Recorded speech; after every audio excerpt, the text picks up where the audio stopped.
What's up, YouTube? So, over the past several months, I've been putting an hour or two almost every day into making this little tower defense game that has some inspiration from Warcraft 3 custom maps, also a little bit of inspiration from ARPGs.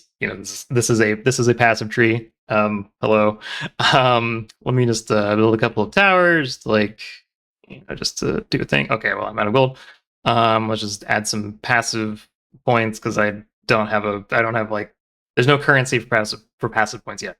So anyway, yeah. So I don't really want to talk about the game itself so much. Mostly, I want to talk about kind of building a game from scratch and why it will kind of force development of an engine upon you, or at least like some engine-y stuff. And like why that's a good thing. When I say it, you will build an engine. That doesn't mean that you will end up with like a Godot engine or an Unreal or a Unity after building one of these games. But let's kind of get into it. So first, briefly, like what does it mean to use an engine? So typically, when you use a game engine, the ones that come to mind for everyone are like Unreal Engine, Unity, Godot. There's some other ones like CryEngine, like Source, and whatever.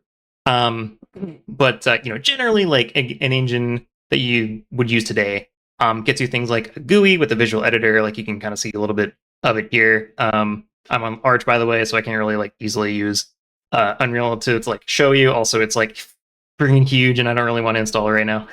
um, but yeah, they give you like a visual editor for the different scenes / levels, entities, logic, and so on that you put into a game. They will also have a lot of stuff for like managing, stuff that pretty much all games need to deal with. So like asset and resource management, the UI systems, input handling, packaging your game.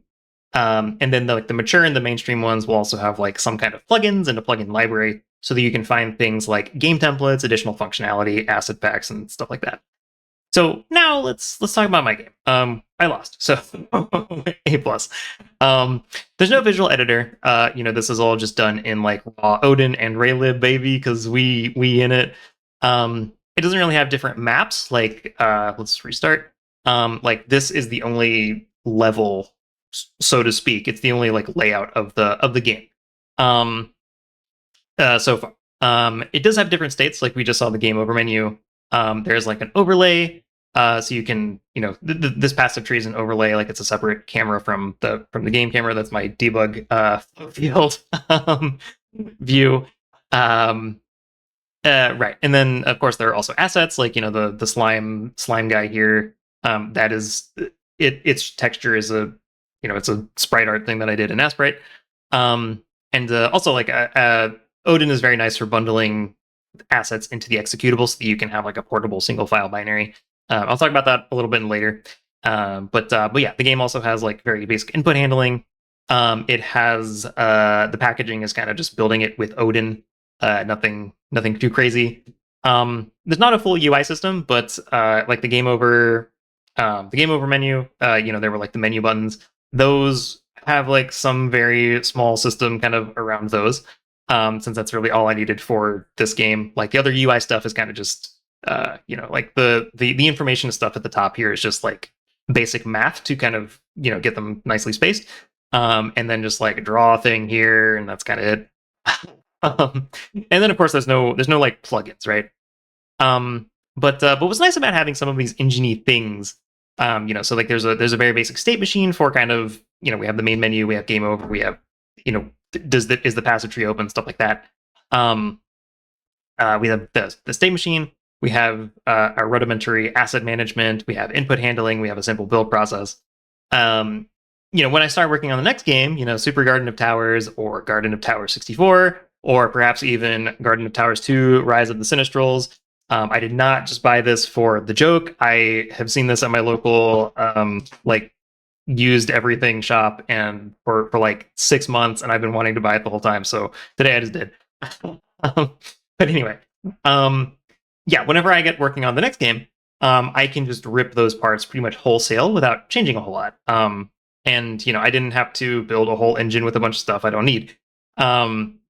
So some of it, of course, will transfer more easily than others. Like the input handling, I'm going to, that's going to take some refactoring and some like simplification. And the keybinds themselves will change, of course. But for the most part, like the asset management stuff, that's pretty simple to copy paste. The input handling, the simple build process, like all of that stuff kind of just like carries over. And I should say that also, like, Raylib is not an engine itself, but it does give you like a whole lot of like high level stuff that you don't get in something like SDL, which is kind of that's the other like graphics library that I'm reasonably familiar with. But you don't get easily things like simple geometry and collision detection of that geometry. You have to like deal with a bunch of headers and stuff in order to like load assets and draw assets and so on. So Raylib saves a whole bunch of work and like mucking with all of that stuff. Yeah, ultimately, like, there's a pretty wide spectrum of functionality. This is like kind of, I guess, like, Raylib is like a step closer to like super full featured engine. I guess, like, what is the spectrum? So like on one end you have like you are making raw like draw triangle calls to Vulkan. I don't know if that's what they are, but something like that. And then on the other hand you have something like RPG Maker, which is very good at a very particular type of thing, but it doesn't generalize. It doesn't give you as much control as something like just doing everything from scratch would.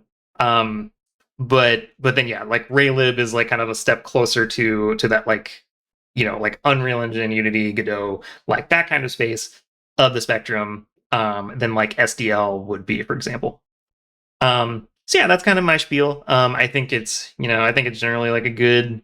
I think this is like a big part of why people say, like, just make a game. Don't worry about like making an engine unless you want to make an engine, because there's a whole bunch of stuff that you're not going to need that an engine includes. And so just make a game, and some of the engine stuff will kind of come naturally. So anyway, that said, one thing I did want to kind of point out was the asset thing. So in Odin, you have this cool directive called load directory, and what this does is basically you point it to a directory, and it will load all of the files inside of that directory, and make their like raw binary, like, bytes content available, accessible by file name. In a does this show me the kind of thing? Kind of.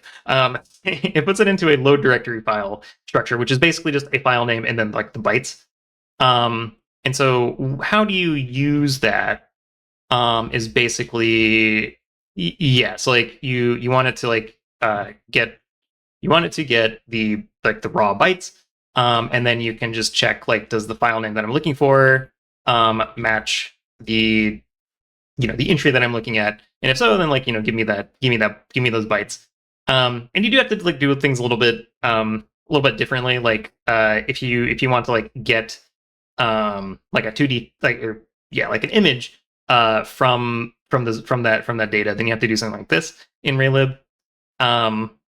But yeah, like something like a CSV, for example, read node data or something. Yeah, like you can basically use this kind of stuff, this method from the CSV module, and then clone the raw bytes into a string, and then you just iterate over each of the lines of the CSV. And that's pretty handy, and it's really cool. And what this gives you is then you have basically just a single file binary that includes all of your assets and all of your data and stuff.